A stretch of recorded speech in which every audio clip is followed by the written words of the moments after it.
All right, man. All right, man. We're live, man. We're live. We're live. Welcome back, folks, to another edition of. What are we calling this? Jeez, that's a very good question. Is there a podcast called the Tactical Bananas? No, there isn't. Let's Oh do it. my goodness! Yes. All right, folks. Welcome back to another edition of the Tactical Bananas. Coming to you live from YouTube. All right, so crazy, man. Those 20 minutes, man. Jeez, I don't know if you saw it, but oh my God. Yeah, I got to see it a little bit late, but I started the game from the beginning, and it's funny because everybody knew what had to happen for Atletico to go through is they had to come out guns a-blazing. And so you would expect Zidane and the rest of the team to kind of expect this and not be caught ball watching or thrown off guard. And lo and behold, Atletico come out of the gate, wave after wave after wave, and the team looks shocked. Exactly, man. I agree. They did not absorb anything those 20 minutes. It's like they thought that Atletico was going to roll over and die. No, man, this is a Champions League semifinal, you idiots. You know, and maybe another team would, maybe, but Atletico is not going to bend over for us ever. You know, they'll bend over for Barca. Oh, yeah. Oh, no lube required. You know, yeah, Barca can outscore us 5-0. Oh, we lost to the best team in the world, you pieces of shit. But against us, they're going to throw everything that they have every single time. And that's what they did. You know, how did you see the leading up to the first Real Madrid goal, to the only Real Madrid goal before the goal? Shit, man. I mean, it reminded me of the 2-0 that we suffered versus BVB. Remember back on the 13? Yeah, you were telling me about that. It was still giving you nightmares. It was exactly like that, man. And then, funny enough, it's the same numbers. 2-0 with Ramos and Varane. Well, back then it was Ramos and Pepe, but this time around it's Ramos and Varane just putting in some like shocking performances. Varane just gave away a penalty, and then, man, I was like, oh, no. I was hoping that Ronaldo's third goal would save us again, but this time it was, it did save us, but Isco just, gave us that cushion that they needed. Right. Perfectly well said. I thought it was funny because, Atletico comes out, they're throwing everything. They're looking for corner after corner. They're getting closer and closer. Okay, they scored the first one. It was a nice goal. Yeah. It was a nice goal. Cristiano was marking was that Saul? That was Saul that scored, right? Yeah. Cristiano marking Ramos was a little bit too behind, and I feel like the way that they were all in the box, I appreciate Cristiano tracking back. Mm-hmm. And I understand, but at the same time, he has to do a little bit better. I'm not asking him to become a defensive midfielder, but if you're going to participate on defense, which he has a lot, in the last couple of games, I think that bullet of a header, maybe could have been deflected. He jumped up high. He looked like Cristiano Ronaldo jumping. He jumped up high and just launched that header in, man. He had no discomfort. Nobody was bothering him. And it set off the waves. It set off wave after wave. The penalty. I mean, yeah, it's easy to say.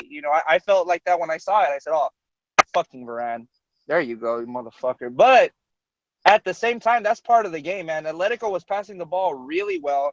I mean, if we're talking about what they did well, they were passing the ball really well going forward. No one was trying to take the ball on their own forward. It was pass after pass after pass. But what were some of the other things you think Atletico did well in those opening 45 minutes, man? They destroyed Marcelo. Yeah. Oh, Jesus. Just like it was like watching Marcelo go up against Robin all over again. Carrasco was eating that man alive, man. outrunning him on some of the plays.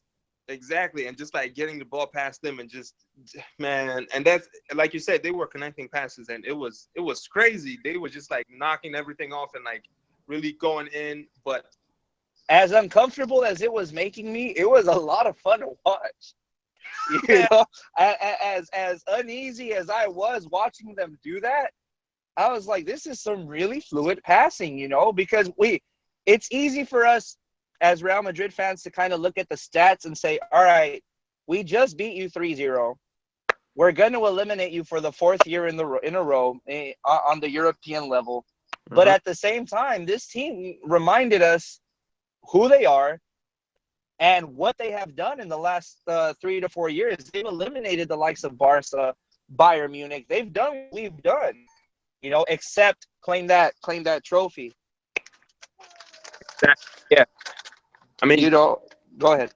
Yeah, but like at the end of the day, the wonderful thing is like they did not score from open play, regardless of the numerous times they were like, you know, carving our defense wide open, and you know, just play through the center, through the flanks. They still, you know, our guys held it down and only conceded from like a set piece. And speaking of that penalty, I think Taylor could have saved that, man. That was straight at him, and he just hit it into his own goal. Yeah, it's funny. I saw that penalty. I replayed it a few times, and it looked like a chip. It looked like a Panenka, but it also looked, you know, like Taylor almost got a finger on it. You know, it looked like it was such a cheap effort, and I almost don't know if Taylor saw it coming, and I don't know what he thought, man, because like you said, that was I moved away from Griezmann, but that seemed like a really stoppable penalty to me, man. Yeah, and yeah, you can pretty much take away all the credits you want from Griezmann, because he's terrible at penalties. yeah, his stats aren't that high. Yeah. But I mean, that all the more reason for us to you know, get in that ass and do what we needed to do. I think what I liked leading up to the first goal, up to the first Real Madrid goal, is it was very back and forth. You know, even though it looked like, and you know, the commentators were like, Atletico is carving them apart, and they're ripping them apart, and they're going through them. We after a while, I think after we absorbed the second goal, it's like the team kind of clicked, in my opinion, and started looking for opportunities to get forward. You know, I saw Isco all over the pitch. You know, I saw Modric all over the motherfucker, exchanging with Cruz, getting forward. Benzema, I mean, regardless of how he did, you know, he was linking up well. The team wasn't just sitting back and defending. Exactly. You know, yes. And I would even say go as far as to say that led up to the first goal. You know, the team not sitting back saying, "Oh crap, let's get through the first 45 minutes and recover." The team said, "We need to get on the score sheet now," and the players did what they needed to do. Yes, especially that Benzema. I don't know what he did on that touchline, but he ate all three of them up. Godin, I think it was Savage. Yeah, Savage. He ate him up on that line, and I didn't even know how in God's name. And if you watch the replay from a different angle, he kept the ball on the line. Right, it was on the line going down. Unbelievable stuff from Benzema. But then again, you know, we see this stuff from Benzema once every 7-9 months, and then he goes. Yeah, I was gonna message you as soon as I saw that, and I was gonna say, so do we keep him or what? Nah, man, nah. Godless, nah, we can't, nah. Maybe if he would have taken it himself and scored, maybe. But yeah, it's like you said. When it comes to Benzema, I mean, it's hard to look at any of the players that have been with us for more than a couple of years and not say that they've contributed something to the team. You know, Benzema's contributed to the team in his own unique way that I don't think a lot of other number 9s can do. You know, he links up well. We talk about the link up all the time. It's even a joke. Yeah. You know, but at the end of the day, what we need is a number 9. You know, I argue we need that lethal finisher. And if Benzema can't be there for us, then I feel like it's time for him to go. Or would you think any? Do you say different? I agree. It is time for him to go. But speaking on whether or not we need a number 9, seeing as Ronaldo is continuing his transition to becoming, a number 9, we do need that lethal finisher. But I think that player has to be able to play on both sides of the wing. Yeah. While still having that knack for wanting to score and get on the score sheet. We need that person basically. Yeah, because Benzema does in my opinion, he does a lot of good things right. You know, he brings the ball back, tracks back, transitions well, dribbles, incredibly well. But at the end of the day, we need goals. You know, that's your one job. We appreciate all the other things that you do, but if you can't do what we need from you, we have a problem. Fortunately, we've had Ronaldo. We've had him step up, kill those numbers, but it's kind of I don't know, man. I liked his assist. I'll leave it at that. I'll leave it at that. He did a good job. Yeah, he did a good job, but like I said, we just need consistency from him because he is capable of doing it. You can go back and look at his 2011 and 12 season where he was scoring and assisting, but ever since then he's either been just doing one and ignoring the other, and it's been the same lukewarm thing from him the past 6+ seasons. Yeah, and back then, when he was having his best seasons ever, Higuain was still on the team. Mm-hmm. Higuain was on the bench, so sometimes Benzema wouldn't even play the 90 minutes, and he would still put up better numbers than we're seeing from him now. So I do think that the problem, and you and I, we've talked about this before. The only problem that I have with Cristiano becoming our permanent striker, our first team striker, is that basically ensures to me that Morata has to go. Not because we don't need him. Obviously, we would love to have him, but it's obvious that he wants that spot. If you're him and you say, Benz is sucking balls, you put me in, coach, not just against the weak teams. And chances are we'll see him against Sevilla. But if you're Benz and if you're Morata and you see Cristiano take up that striker spot, unless, do you think they would put Morata alongside Cristiano in a 4-4-2? Hell no, that's not gonna happen. Because that would mean offloading Bale as well. Because I am now convinced more than ever, especially, and we'll talk about this later, but especially if Isco stays, I'm convinced that he's earned his way, for me, into the starting 11. You've said it on numerous occasions. He's our most informed, our most consistent player. Your boy showed up again today. The problem with that also is we would have to offload Gareth Bale, which I'm open to as well, but it's hard to say. It is hard to say, but my thing is I don't think we're gonna miss Bale anymore, and I don't want to sound like a hater or nothing, but I mean, you really can't blame him because of the injuries and all that stuff. But when this is not the first time, nor is it the second time, and with the way he's being managed by the physical staff or physios, I highly doubt this will be the third or last. I'll be shocked if he goes down the next 5 months of the next season without any injuries or quote unquote knocks. But yeah, I'm open to him too being shipped off. But I think Isco does have the pace in this team. He can also take on that left. He's capable of scoring goals and also creating Ronaldo as a number 9.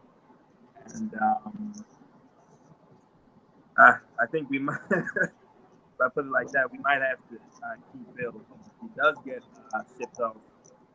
Again, it's not like we're going to lose sleep over that. So. Yeah, because I think the chances of us making a really, really high-level purchase, a Galactico signing this season, it might not be as high, But unless we buy an expensive goalie. But it's this transfer season is going to be really interesting because a lot of people are linked away from the team, Yes. And the only one that we can confirm might be staying, right now is Isco. And even that's not set in stone, even though I think it's highly likely. But it's funny you bring up. Well, you and I both brought up Gareth Bale. The final is going to be in Wales. Okay, it's going to be in his hometown.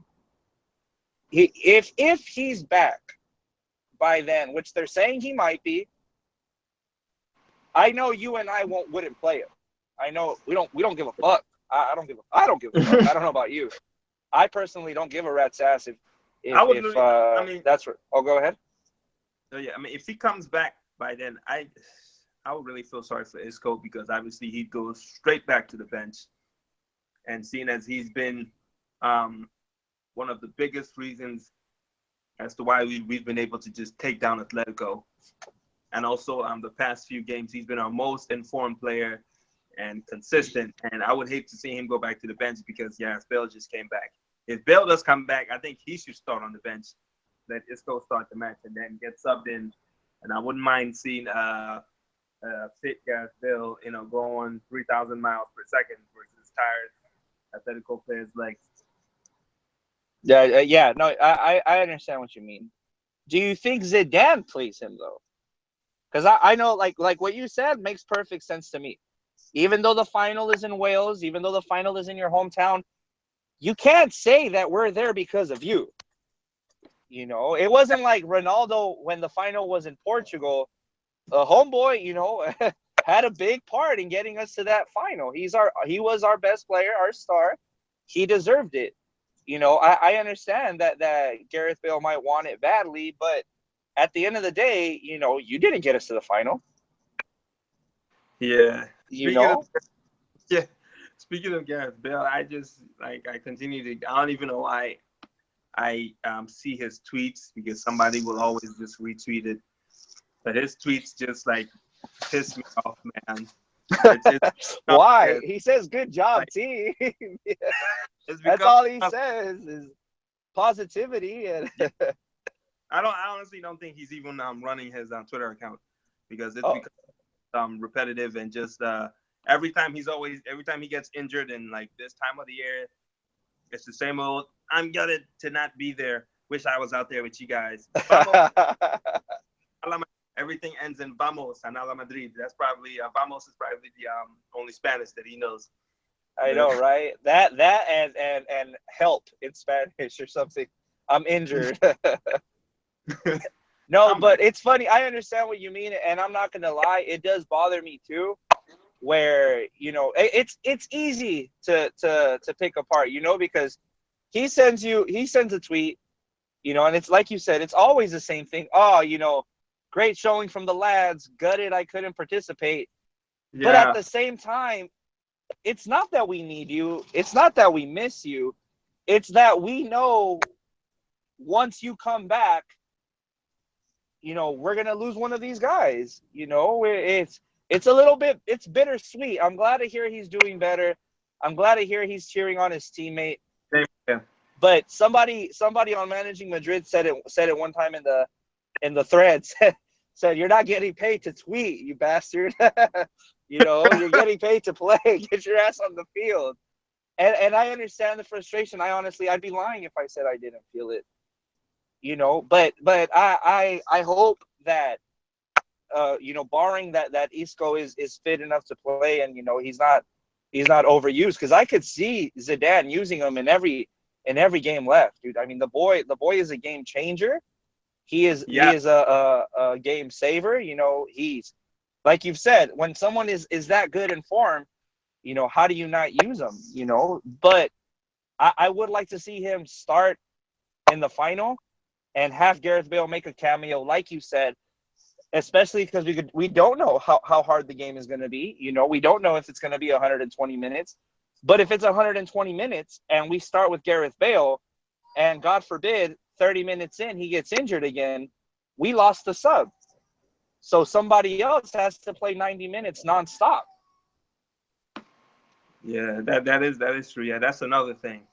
That's why if he does come back, I mean, I think he should just start on the bench. Yeah, Isco has to be like number one. yeah, priority one, and if he's not, for whatever reason, starting the new season, I mean, I would start looking for a new team. Unfortunately, Yeah, I've heard rumors that Gareth Bale is on his way out. me too. Yeah, Benzema, I think we want him out so bad, so we can see that happening. James Rodriguez, if he stays and endures another season like the one that he's had, I would feel heartbroken as a James fan. But I would like to see him stay. The cool thing is losing Benzema and Bale leaves the two spots open. If Isco secures his place in the starting 11, then it would just be up to either James or Morata to kind of either rotate or fight for that spot. yeah, that is true. But if Bale leaves, man, like you said, this is a very tough thing because James is number 10. He needs that free roll sense to be able to do the thing and stretch.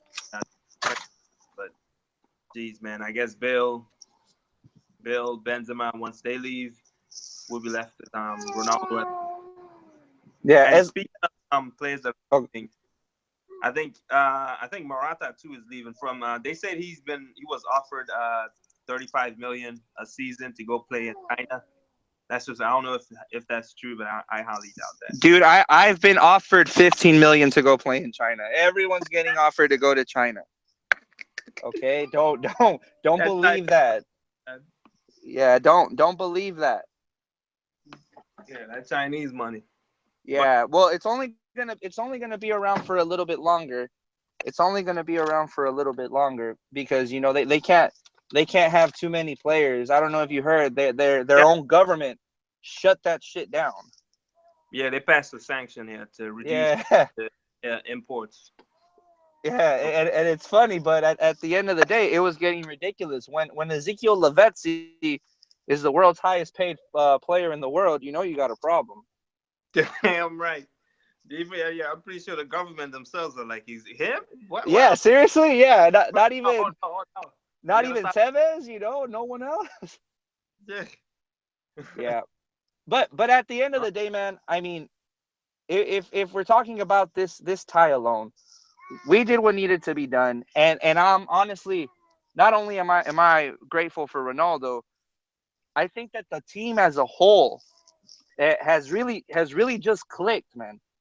Despite the injuries, despite setbacks. Yes, that's right. Despite tough draws. Yes. We played a Napoli that was an informed. They weren't, the greatest team in the world, but they were an informed team. We played Bayern Munich. We played our arch rivals. And little by little, the team does what they need to do. To make their way across. I just, when it comes to the Juventus side, do you think we can do it? Yes, we can. I definitely believe that we can. I believe we can. But before I elaborate on that, I just want to say that this is the and I digress a little.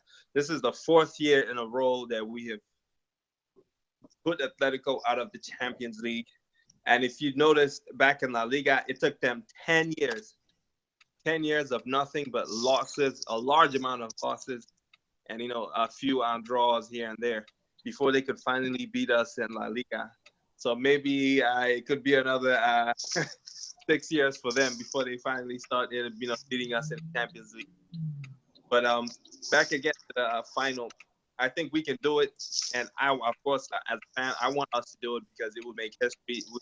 First team as CL champs in this edition. I know for a fact we can do it, but I would just I would hate to see Gareth Bale just thrown back into the lineup. I know he's expensive and all this politics, blah blah blah. But I hope and I'm praying that Zidane puts in the most informed players on the pitch, and I'm also hoping Carvajal. Geez, I always butcher it. I'm always hoping Carvajal. Carvajal back. Yeah, Thanks. that's what I'm here for, my dude. Appreciate it. Yeah, I'm hoping that he comes back too in time before June, because that would be Yeah, because I like Danilo's improvements this season. I think he's done a lot better. But if you have to make your choice, I mean, I think anybody in their right mind, takes Carvajal. Maybe even not at 100%. I mean, obviously, I don't want him to do what happened to him 2 Champions Leagues ago, where he got the injury and had to be taken off.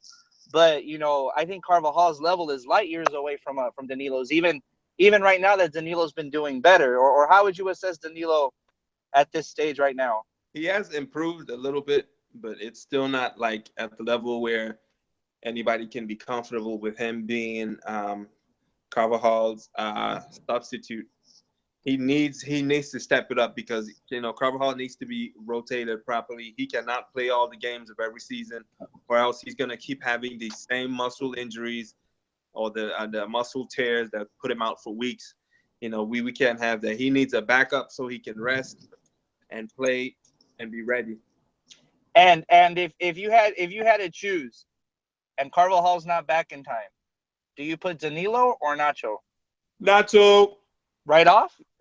Yep. Nacho. Nacho is a much safer option. Nacho. He's also been our best top two player next to Isco, or top three with Isco, Ronaldo. Nacho. Absolutely, man. I think he's been there when we needed him the most. Exactly. And the coolest thing is that even though like you've said previously, he's had offers to leave.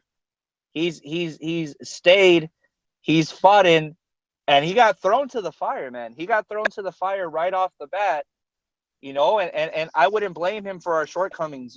Yes, he's allowed goals, but at the end of the day, the guy doesn't stop. The guy is always giving his best, and he's one of those guys that should be congratulated at the end of the season.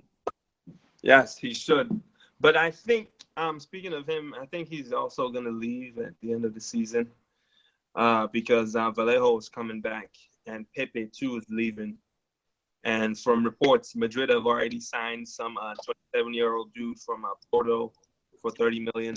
Miguel Ayun? Huh? Is it Miguel Ayun? Yeah. Seriously? I think, but it's been around. Oh, dude, that's great. I mean, fuck, it sucks, but I'm sorry, my bad. It's because he's Mexican and he's cool, dude. But he plays as a left back. Oh no. I mean, it's another one of Porto's center backs. Hold on. Okay. Yeah, let me look up his name. Okay. I don't think he's gonna be a starter in any way, shape, or form. Because I've been campaigning for Miguel Ayun to come to Real Madrid for a while now. I mean, Porto is always in the Champions League, so he has the experience. He's 27, 28. I don't think he has the skills to replace Marcelo, but he's decent and consistent enough that I think he would be a proper backup and even keep Marcelo on his toes, Yes. But he can only play on that left-hand side. With the Mexican national team, they've tried to play him as a center defensive midfielder, kind of like Casemiro. Doesn't really work. He hasn't really done well. He doesn't do well on the right side of the field, So I think he would be the kind of guy that just stays on his left side, runs up and down, and I would have been happy to have him. But if it's not him, then oh well. But if Vallejo comes back, I kind of wish I knew that Vallejo was coming back and that Pepe was leaving, but I kind of hope that Nacho stays because rotation has been the name of the game this season. If we had been a little bit more lucky or a little bit more focused against Celta Vigo, we'd be fighting for a treble right now, and the rotation policy is what made that possible. So I really hope that they're able to convince some of these players that there's more to fight for, than just playing 90 minutes. Yeah, great. That's also one of that makes Zidane great. His rotation policy. Everyone has used everyone. The third, he's giving everyone a chance. Reports he's also players on a daily basis, which also gets their confidence up, even when they're not playing for long stretches. And form, they're ready to go. I wish Ancelotti did that more often, but oh well, that's in the past. Just gonna forget that. Oh, and Yeah. the defender's name is Felipe Augusto de Almeida. Oh, okay. Yeah, I don't know who that is, so fuck you. I don't either. So I'm not sure if it's official yet because nobody has announced anything. But yeah, he's 27, so I'm guessing he's going to be on the bench. Yeah, but I mean, as long as he accepts his role, man. I mean, Guti is the one that said it best. They asked him why didn't he leave, and he said he'd rather play 30 minutes in Madrid than 90 minutes anywhere else. But that's that. I feel like there aren't really players like that anymore. These guys, and I understand, especially with the money being thrown around nowadays, and the exposure and the ability to market themselves differently. I understand why these guys, they might not feel as bonded to a club, as the players used to back in the day. And that's unfortunate, man. I mean, that's unfortunate because, you hear about, especially with the Real Madrid legends, but you actually find out about a bunch of players from anywhere in the world that they spend their whole lives playing for a team, and that makes them icons, Some that cult following. Yeah. Again, can't really. I guess I don't know, man. You have all these agents out here that see these ludicrous prices that the players are going for, and the huge agent fees, and they just take it upon themselves to. They don't really encourage the players to leave the club, but they will always make sure that door is open, always at all times. And then you have the money, the the revenue that's always coming. The players going for huge fees. It makes them kind of, especially when they start out young and they're doing well, and like yeah, it takes more than skill and talent to make it in football. Then again, he also said there's people out there that are just making players of fame. And I said fame, making them think oh, too big for this. I'm starting every match when they know damn well. Bunch of and it kind of comes down to what Morata went to when he went to Juventus. He said, well, I gotta go, I should be playing, I'm the future of Spain, and that's great, don't get me wrong, I'm proud of him for making that decision, but he didn't even last as the undisputed striker for that team for that long, because a little young stud named Paulo Dybala came and send his ass to the bench. Exactly. Yes, and that leads me to believe that he's even good enough to lead this line or be a permanent starter. If Allegri want him to be a permanent starter at Juventus, and he pull out with Benzema each and every go sleep with Benzema, wake up with Benzema, eat breakfast with Benzema. No, but you're right. You're right. Huh? No, but you're right. Yeah. And Morata's just out the window looking in, hoping, he was part. Then, that leads me to think, maybe there's something that they're seeing that we're not seeing. We just see Morata is young, he's talented, he should start. And we see Benzema failing. So it's easy to look at. No, you're 100% right, man. And honestly, I hadn't thought about that before. It's easy for us to look at Benzema and say, well, this guy sucks. We have this young striker on the bench. Why not give him more play? But Juventus did that, and it wasn't working for them either. They had to go for Dybala, and Dybala ended up proving them right. So yeah. Hey, it remains to be said, man. But you know what, dude? We should get together again. We should do this again. Of course, man. Yeah, no problem, man. Yeah. Yeah. Are you down for this Sunday? This Sunday, yes. Yeah. Yes. Awesome. So right after the Sevilla game, we'll figure it out and we'll do it again. Yeah.